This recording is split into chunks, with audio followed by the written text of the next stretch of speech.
Auto पे ही रहते हैं। दरअसल एक बहुत महत्वपूर्ण और एक पेचीदा मुद्दा ऑटो सेक्टर के सामने खड़ा हो गया। जी हाँ, वो है रेयर अर्थ मैग्नेट। ये मुद्दे गर्म है काफ़ी इस वक्त और चर्चा का विषय बना हुआ है। ये ऑटो इंडस्ट्री के लिए एक बहुत बड़ी चिंता भी बन के उभरा हुआ है। रेयर अर्थ मैग्नेट की कमी से सुजुकी मोटर्स ने जापान में स्विफ्ट के कॉम्पैक्ट जो मॉडल्स का उत्पादन रोक दिया है।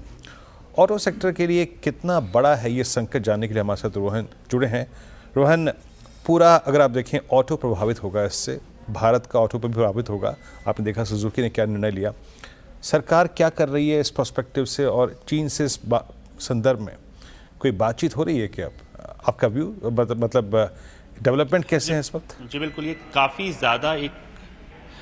ज़्यादा एक महत्वपूर्ण मुद्दा बनता जा रहा है और ये प्रॉब्लम हर दिन बढ़ती जा रही है। खासतौर पे जो चाइना ने जो रिस्ट्रिक्शन लगाया है उसमें जो एंड यूज सर्टिफिकेशन की बात है वो समस्या को बढ़ा रहा है, क्योंकि वो पूरे रेगुलेटरी प्रोसेस को काफ़ी ज़्यादा लंबा कर दे रहा है। अभी की स्थिति बताऊं मैं अगर आज की, तो 4 अप्रैल के बाद से अब तक भारत की जो ऑटो कंपनियां हैं उनकी तरफ से 30 एप्लीकेशन गए हैं रेयर अर्थ इंपोर्ट्स के लिए, लेकिन उनमें से अब तक एक भी अप्रूवल नहीं दिया है चाइनीज अथॉरिटीज़ ने। अब जो सरकार कोशिश कर रही है, दोनों तरीके से काम कर रही है। एक बिल्कुल इमीडिएट टर्म में, एक मिड टर्म में और एक लॉन्ग टर्म में प्लानिंग की जा रही है। जो तुरंत सबसे पहले वो करने जा रहे हैं, एक डेलीगेशन जाएगा जिसमें कि अधिकतर जो ऑटो कंपनीज हैं, जो इंडस्ट्री के लोग हैं, उनके सदस्य शामिल होंगे और ये अगले 2 सप्ताह में ये डेलीगेशन चाइना जाएगा और वहां पे प्रॉब्लम को सॉल्व करने की कोशिश करेगा। इसके अलावा जो डिप्लोमेटिक चैनल्स हैं, एमईए के थ्रू भी बातचीत लगातार इस मुद्दे को सॉल्व करने की कोशिश की जा रही है। इसके बाद जो अगली कोशिश होगी कि जो ऑल्टरनेटिव्स हैं, बाकी कौन कौन सी कंट्रीज हैं जहां पे रेयर अर्थ मैग्नेट्स प्रोड्यूस होता है, तो बहुत ज्यादा ऑप्शंस नहीं है, क्योंकि दुनिया भर में 90% जो रेयर अर्थ मैग्नेट्स हैं उनका जो रिफाइंड मैग्नेट्स हैं वो चाइना बनाती है और 85% रॉ मटेरियल चाइना के कंट्रोल में है।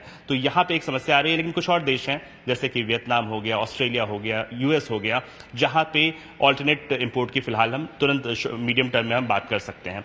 इसके अलावा भारत में ऐसा नहीं है कि आपके रेयर अर्थ के भंडार नहीं है, बहुत बड़े भंडार है। दुनिया का 5th सबसे बड़ा रेयर अर्थ के भंडार भारत में है, लेकिन रिफाइनिंग की, प्रोसेसिंग की कैपेबिलिटी हमारी नहीं है।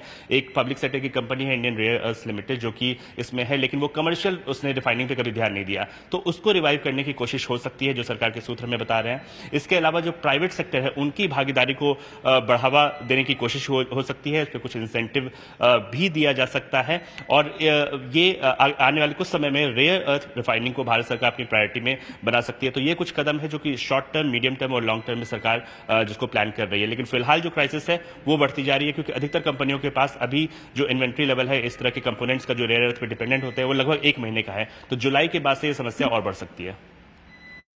जुलाई के बाद से समस्या और बढ़ सकती है और सुजुकी के निर्णय को आपने दिखाई। खैर, बहुत बहुत शुक्रिया आपका इस वक्त इस पूरी बातचीत के लिए रोहन।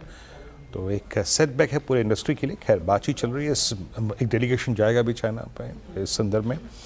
हालांकि मैं ऑटो को कैसे डिस्कस करूं यहाँ पे, आई थिंक आइसोलेशन में क्या इस विषय पे बात करूं, कर भी सकता हूं, लेकिन नीरज जी आपने भी रोहन को सुना भी। I think it's one more critical, I think negative aspect for auto as of now.